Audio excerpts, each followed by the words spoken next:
বন্ধুগণ, বর্তমান আমরা মুসলমান, গোটা বিশ্ব জগতে মুসলিম দিয়ে ভরা, আছে না? 57টা মুসলিম দেশ, 750 কোটি মানুষ পৃথিবীতে,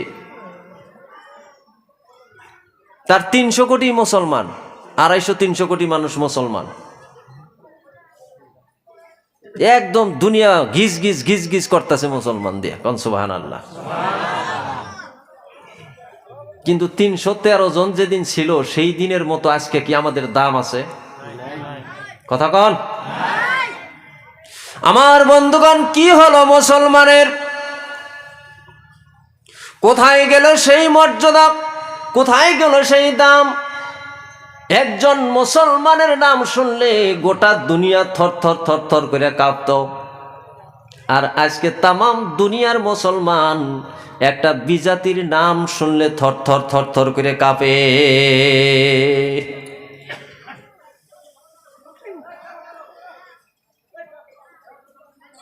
একজন বিজাতির নাম শুনলে মুসলমান আমরা থর থর করে কাঁপি। আমার বন্ধুগণ, কি ব্যাধি, কি রোগ মুসলমানের মধ্যে ঢুকলো? গোটা বিশ্ব জগতে আপনি ইতিহাস তালাশ করে দেখুন, মুসলমান কেমন ছিল, মুসলমানের রূপরেখা কেমন ছিল, মুসলমানের বৈশিষ্ট্য, নৈতিকতা, আচরণ মুসলমানের কেমন ছিল। মুসলমানের লেট্রিন যদি কেউ দেখতো, পায়খানা দেখাও বুঝতে পারতো এইটা মুসলমানে হাঁকছে।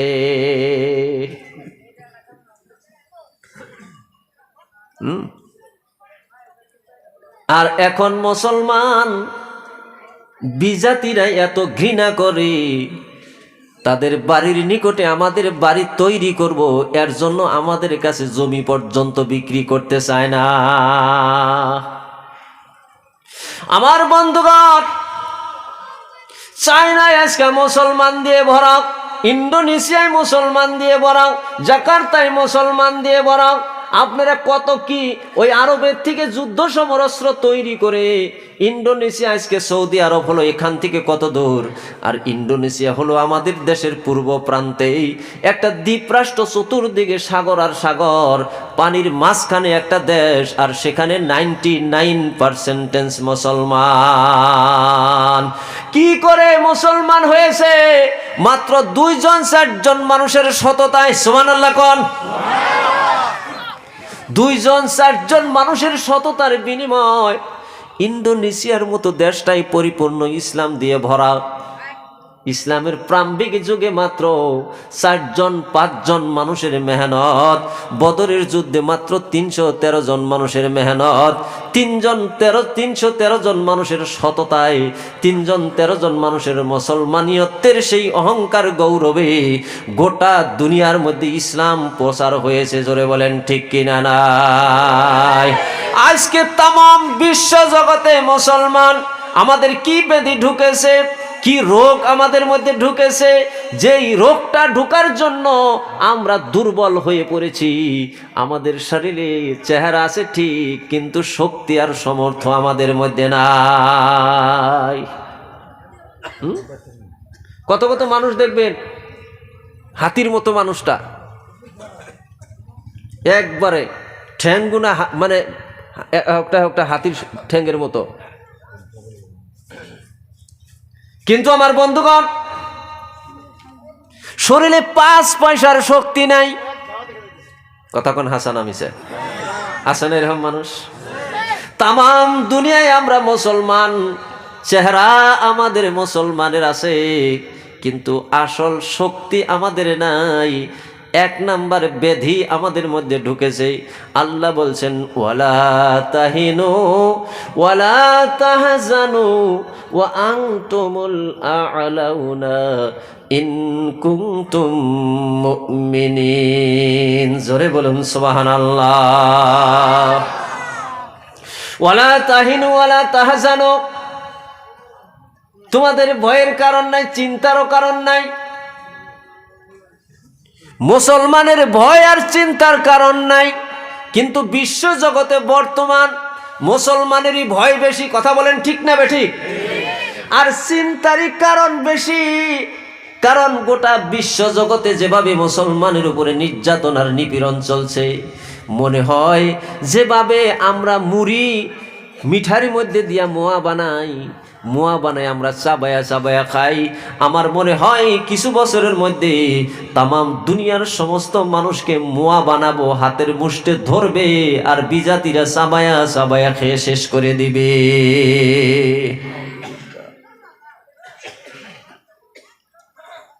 সব থেকে চিন্তার কারণ এর নাম্বার 1 ব্যাধি আমাদের মধ্যে ঢুকেছে।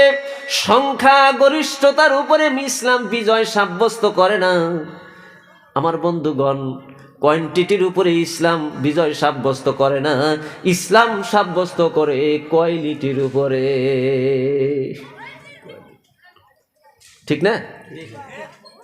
313 জন জয় হয়েছিল কেন জানেন? আল্লাহ বলছেন তোমাদের ভয়ের কোনো কারণ নাই, চিন্তার কারণ নাই, তোমাদের আসন উপরে থাকবে, কিন্তু নাম্বার 1 গুণ তুমি হাসিল করতে পারো, ইন কুনতুম মুমিনিন, যদি তুমি রিয়েল সঠিক মুমিন বান্দা হইতে পারো। নির্ভেজাল ঈমান, তোমার সমস্ত কাজের মধ্যে নির্ভেজাল তুমি হওয়া লাগবে, কোনো ভেজাল থাকা যাবে না। তোমার নামাজের মধ্যে তুমি নির্ভেজাল, রোজার মধ্যে তুমি নির্ভেজাল, আল্লাহরে মানার মধ্যে তুমি নির্ভেজাল। সর্বপ্রথম তুমি আল্লাহরে মানার মধ্যে নির্ভেজাল ভাবে তুমি মানতে হবে। বিশ্বাসের মধ্যে তুমি কিন্তু রাখা যাবে না, যদি রাখা যাবে না, নয়তোবা রাখা যাবে না, কোনো দাড়ি কমা কোনো কিচ্ছু রাখা যাবে না। আল্লাহকে মানব তো একেবারে সর্বন্তকরণে মানব, যাহা কিছু হয় ভালো মন্দ, সুখ দুঃখ, ধনী গরিব, দুঃখ বেদনা রোগ শোক, সব কিছু আল্লাহর তরফ থেকে সাব্যস্ত, আল্লাহর তরফ থেকে হয়, এর মধ্যে কোনো সন্দেহ পোষণ করা যাবে না। কথা বুঝতেছেন আমার বন্ধুগণ? যদি আপনি আল্লাহকে মানার মতো করে মানছেন, আল্লাহ বলেন ইন্নাল্লাযীনা ক্বালু রাব্বুনাল্লাহু সুম্মা ইসতাকামু তাতানাজ্জালু আলাইহিমুল মালায়েকা। জোরে বলুন সুবহানাল্লাহ, নারায়ে তাকবীর। আল্লাহ পাক বলছেন ইন্নাল্লাযীনা, নিশ্চয় নিশ্চয় নিশ্চয় যেই সকল মানুষ ক্বালু রাব্বুনাল্লাহ, আল্লাহকে বলে আমাদের রব মাবুদ আল্লাহ, ক্বালু রাব্বুনাল্লাহ। আমার বন্ধুগণ বলেন তো আমাদের রবকে? জোরে বলেন আমাদের রবকে, আওয়াজ দিয়ে বলেন আমাদের রবকে। শাহাদত আঙ্গুলি উঁচা করে আল্লাহরে একটা ডাক দিয়া বলেন আল্লাহ আল্লাহ আল্লাহ, নারে তাকবীর। আল্লাহ আমাদের রব, তিনি আমাদের সব। মহান আল্লাহ রব্বুল ইজ্জতুল জালালকে মানার মতো কইরা যদি মানছে আমার বন্ধুগণ, এই পৃথিবীতে আল্লাহকে মানার মধ্যে 3টা দিক আপনি লক্ষ্য রাখতে হবে। নাম্বার 1, আপনি যে আল্লাহকে মানছেন, আল্লাহকে, আল্লাহর শক্তি এবং সমর্থ, আল্লাহর কতখানি পাওয়ার, সেই পাওয়ার সম্পর্কে আপনি কিছু জ্ঞান আপনার মধ্যে আনয়ন করতে হবে। আল্লাহর ক্ষমতা কত, যেখানে যে কেউ যেটা পারে না সেটা পারে কে? আল্লাহ। জোরে বলেন কেউ যেটা দেখে না সেটা দেখে কে? কেউ যেটা দেয় না সেটা দেয় কে? আমার বন্ধুগণ, আল্লাহ পাক রব্বুল ইজ্জতুল জালালের ক্ষমতা, আল্লাহ পাক ইচ্ছা করলে ওই আগুনটাকে ফুলের বাগান বানাইয়া দিতে পারে। মাছের পেটটাই একটা মানুষের জন্য সুন্দর একটা বাসার স্থান তৈরি করে দিতে পারে। জোরে কোন ঠিক কিনা নাই? ইউনূস আলাইহিস সালামকে মাছে গাইল, মাছের পেটের ভিতরে ইউনূস আলাইহিস সালাম কয় আল্লাহ, এই যে মাছের পেটে আমাকে মাছ গিলে খাইলো, পৃথিবীর কোনো কেউ এই জায়গায় আসতেও পারবে না, আমাকে উদ্ধারও করতে পারবে না। রব্বুল ইজ্জতুল জালাল, তুমি ছাড়া আমাদেরকে বাঁচানোর কোনো ক্ষমতা নাই। ইউনূস আলাইহিস সালাম ওই মাছের পেটের ভিতরেই আল্লাহকে ডাকা আরম্ভ করে দিলেন, লা ইলাহা ইল্লা আনতা সুবহানাকা ইন্নী কুনতু মিনাজ জালিমিন। সুবহানাল্লাহ কোন। ইউনূস আলাইহিস সালাম বলেন, আল্লাহ এই মাছের পেটের ভিতরে গিলে খাইলো মাছ, লা ইলাহা ইল্লা আনতা, তুমি ছাড়া আর কোনো মাবুদ নাই, সুবহানাকা, তুমি পাক এবং পবিত্র। আল্লাহ আমি জুলুম করেছি আমার নফসের উপরে, এই মহা বিপদের মধ্যে আমাকে তুমি উদ্ধার করো। আল্লাহ বললেন, ইউনূস রে, তুই মাছের পেটের ভিতর থেকে আমার ডাক দিছিস, তোর ওই ডাক কেউ শুনে নাই, তোর মা, তোর বাবা, তোর বন্ধু, তোর বান্ধবী, পৃথিবীর কোনো প্রাণী শুনে নাই তোর ওই ডাক, কিন্তু আমি আল্লাহর কর্ণে তোর ডাক এসে পৌঁছে গেছে। সঙ্গে সঙ্গে আল্লাহ ওই ইউনূস ইসলামের ডাকের উত্তর দিয়া বললেন, ফাস্তাজাবনা লাহু ওয়া নাজ্জাইনাহু মিনাল গাম্মি ওয়া কাযালিকা নুনজিল মুমিনিন। জোরে বলুন মারহাবা। আল্লাহ পাক বললেন, ইউনূস রে, তোর ডাক শুনে নাই, কেউ শুনে নাই। ফাস্তাজাবনা লাহু ওয়া নাজ্জাইনাহু মিনাল গাম্মি ওয়া কাযালিকা নুনজিল মুমিনিন। আল্লাহ বললেন, ইউনূস রে, তোর ডাক শুনে আমি মাছের পেটের ভিতরে এক জ্বালানির সৃষ্টি করে দিলাম, মাছ বমি করলে বাসি। আমাদের এরকম কোনো সময় হয় না?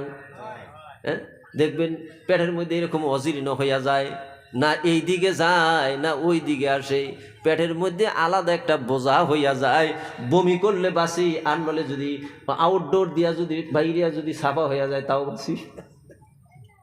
জোরে কোন কথা ঠিক নেবে ঠিক। মাছের পেটের ভিতরে জ্বালানি পয়দা করে দিলেন, মাছ এখন উসবস, কোনো পাইলে ভালো লাগে না, বমি করলে বাঁচে। মাছ দৌড়াইলেন সাগরের কিনারে, সেই জায়গার মধ্যে গিয়া বমি করে দিলেন। ইউনূস আলাইহিস সালামকে আল্লাহ রব্বুল আলামিন বাঁচাইয়া দিলেন। ইউনূস আলাইহিস সালামকে বাঁচাইয়া আল্লাহ বলেন, আমার বক্তব্য আমি সমাপ্ত করে দিলাম না, কিয়ামত পর্যন্ত ইউনূস আলাইহিস সালামের মতো মুসিবতে পইরা কোন বান্দা যদি ইখলাসের সাথে নির্ভেজাল ভাবে আমি আল্লাহরে ডাক দেয়, আল্লাহ আমারে বাঁচাও, ওই মুমিন বান্দার জন্য আল্লাহ বক্তব্য সমাপ্ত না করে আল্লাহ বলে দিলেন, ওয়া কাযালিকা নুনজিল মুমিনিন। কিয়ামত পর্যন্ত কোন মুমিন বান্দা যদি ইউনূস ইসলামের মতো করে বিপদে পড়ে নির্ভেজাল ভাবে আমারে ডাক দেয়, আমি আল্লাহ তাকে উদ্ধার করিয়া দিব। জোরে বলুন সুবহানাল্লাহ। ইমানের মতো ইমানওয়ালা, ধৈর্যের মতো ধৈর্যওয়ালা, মানার মতো মাননেওয়ালা ইব্রাহিম আলাইহিস সালামকে আগুনের মধ্যে দিলেন, ঠিক না ঠিক? ধাউ ধাউ করে আগুন জ্বলছে, ফেলে দিলেন আগুনের মধ্যে। আমার বন্ধুগণ, আমরা তো আগুনের তাপ পাইলেই আগেই বলতাম, নমরুদ রে কইতাম, বাবা ছাইরা দে, তোরে একটা খোদা, ছোট খোদাকে আরো খোদা, আরো খোদা, আরো খোদা, তুই যা কস তাই মানবো, আমারে খালি ছাইরা দে। কথা আছে না? নমরুদ রে কইতাম, তুই তোর বাড়ি ঘর আমি সব তোর নামে লিখে দিব, আমারে খালি ছাইরা দে। এই এত ধও ধও করতেছে আগুন, এই আগুনের মধ্যে দিলে কি আমি বাঁচবো নাকি?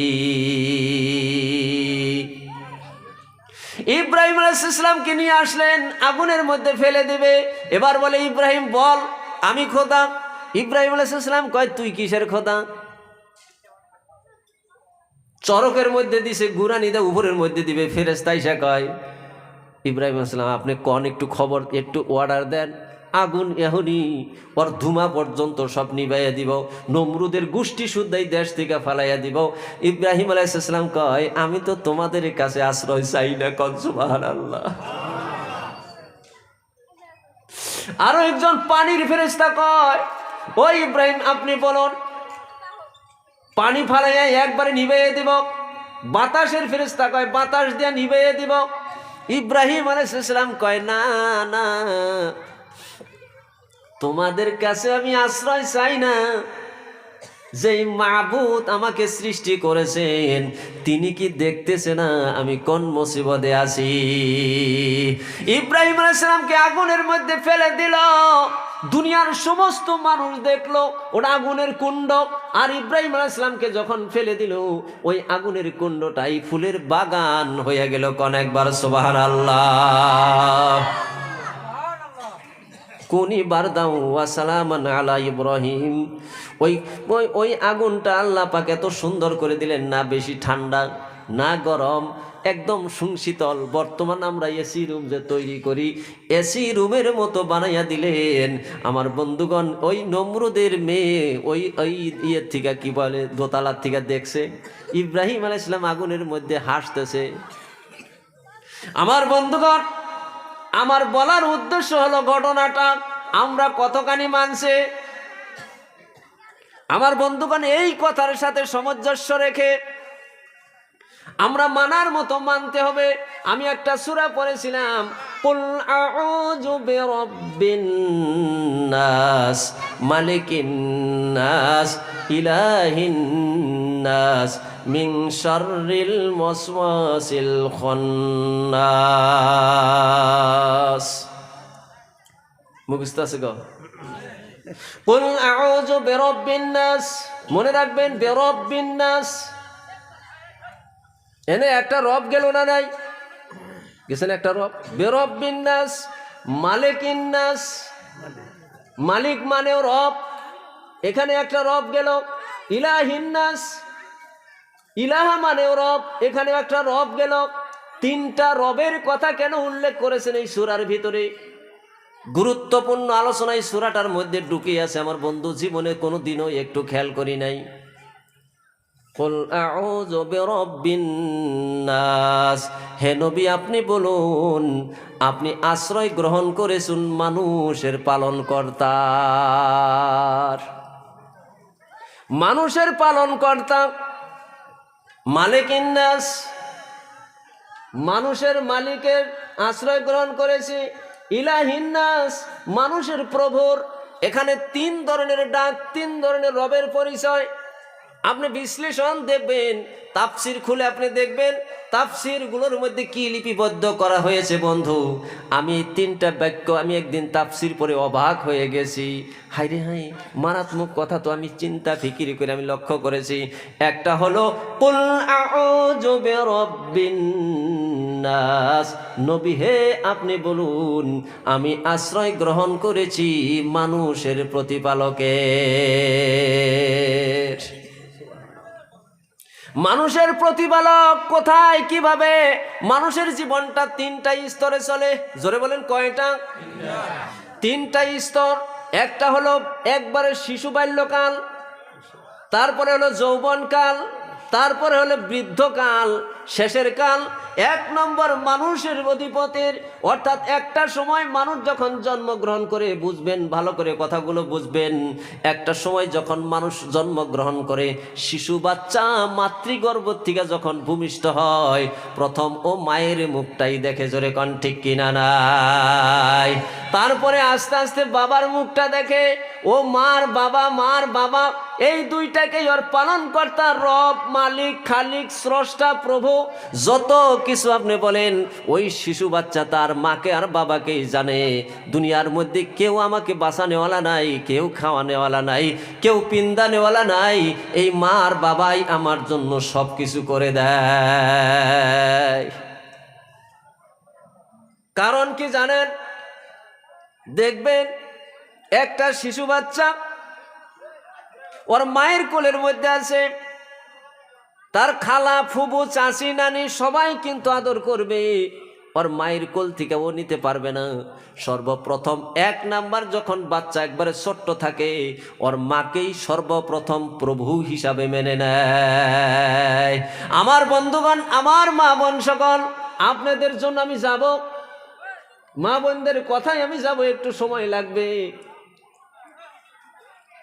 মাকে প্রভু হিসাবে মানে, বাবাকে প্রভু হিসাবে মানে। দেখবেন একটা বিলাই দেখলে ওই জায়গায় চাচা বয়ে রয়েছে, ওই জায়গায় মামা বয়ে রয়েছে, ওই জায়গায় খালু বয়ে রয়েছে, ওই জায়গায় চাচি বয়ে রয়েছে, ওই জায়গায় মা দূরে বয়ে রয়েছে। কুত্তায় যদি ঘেউ কইছে চাচার কাছেও যাবে না, খালুর কাছেও যাবে না, চাচির কাছেও যাবে না, কারো কাছে যাবে না, ওই দূরে থাকা দৌড়ে মায়ের কাছে যায়। জোরে কোন ঠিক কিনা নাই?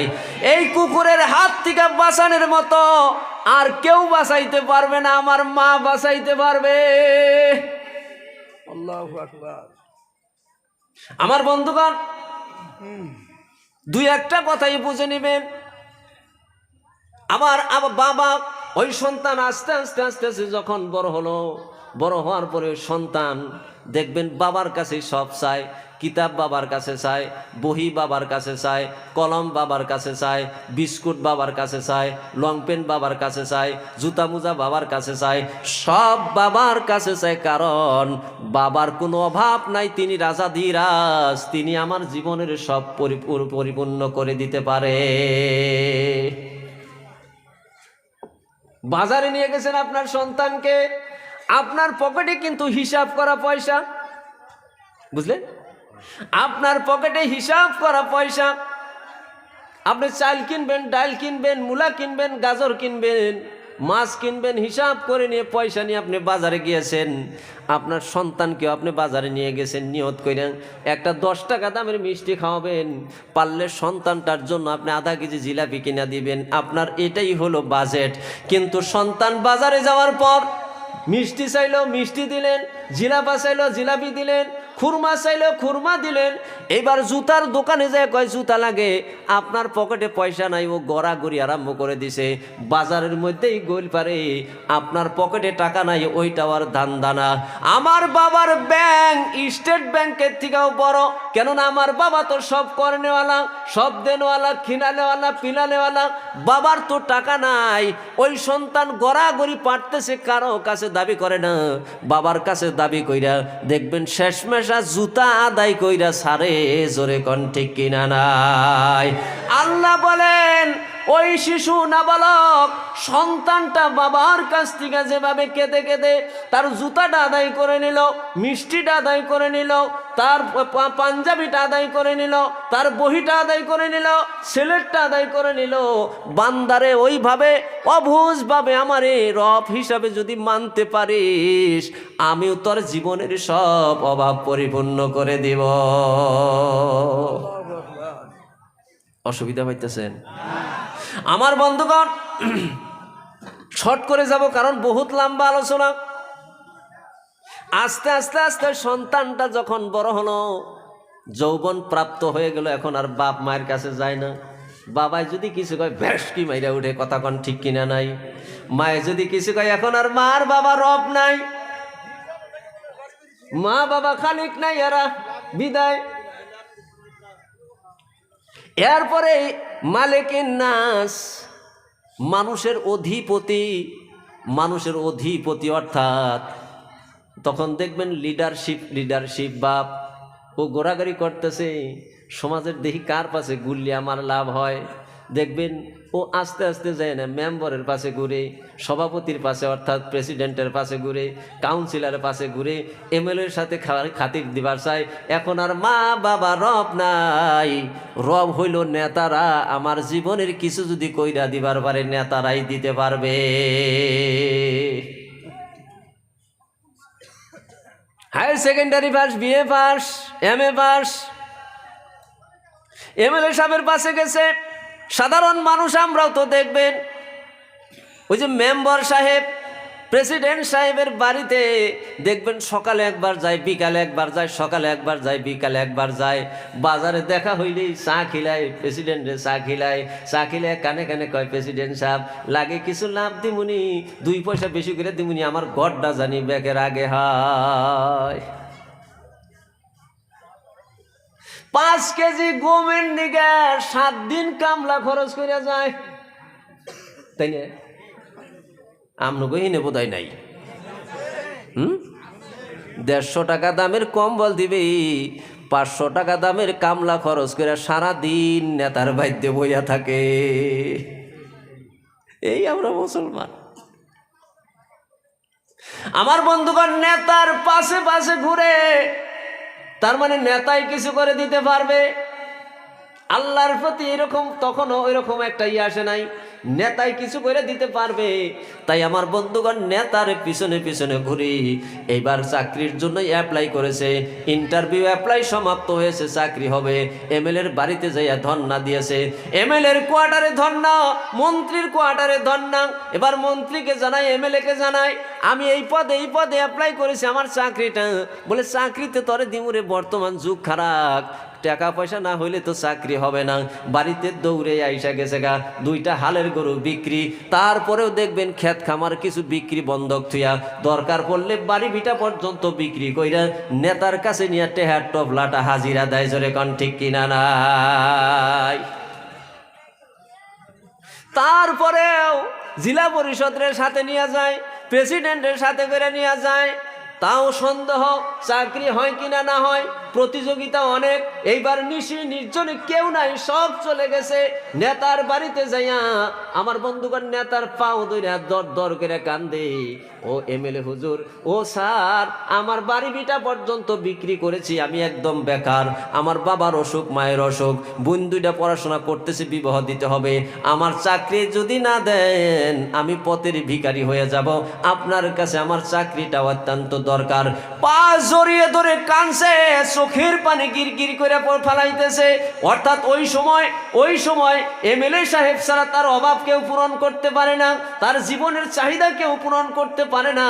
এমএলএর কাছে গড়াগড়ি পারতেছে, চোখের পানির দ্বারাই প্রমাণ করে দিতেছে, লিডার হিসাবে, মালিক হিসাবে আপনাকেই মানি। আল্লাহ পাক বলেন, বান্দারে, ঠিক তুই নিশি নির্জনে গভীর রজনীতে রাত 12টার পর তুই আমাকে ওই রকম ভাবে কান দেখ, আমার কাছে চা, 2 চোখের পানি ফালা, 2 চোখের পানি ফালাইয়া নিশি নির্জনে আমাকে তুই ডাক। ওইভাবে যদি একাগ্র চিত্তের সাথে ডাকতে পারিস, তোর জীবনের যে অভাব আমি আল্লাহ পূর্ণ করে দিব। জোরে বলুন সুবহানাল্লাহ।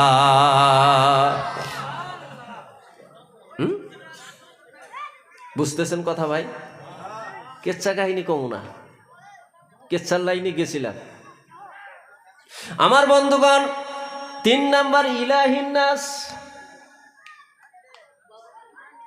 এই যে আমার হুজুর বয়স হয়ে গেছে, দাড়ি পাইকা গেছে, আমারও দাড়ি পাইকা গেছে, ওই যে আমাকে চাচার দাড়ি পাইকা গেছে।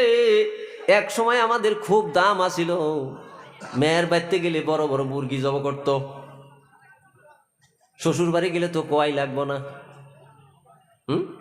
যখন নতুন নতুন শ্বশুর বাড়ি যাইতাম, ব্যাগটা হাতে করে নিয়ে শাড়ি বিন্দে এনে যখন টুকটুক করে শ্বশুর বাড়ি গেতাম, খবর পাওয়ার সাথে সাথে দেহি মুরগিটা আগে জবা করতো। কতক্ষণ হাসানা মিছে? আমার বন্ধুগণ,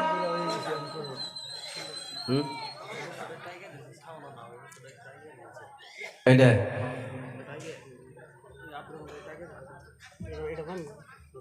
আইগিয়ে দেন, আমি তো আইগিয়ে বই থাক, কে সাউ নেবো না, কে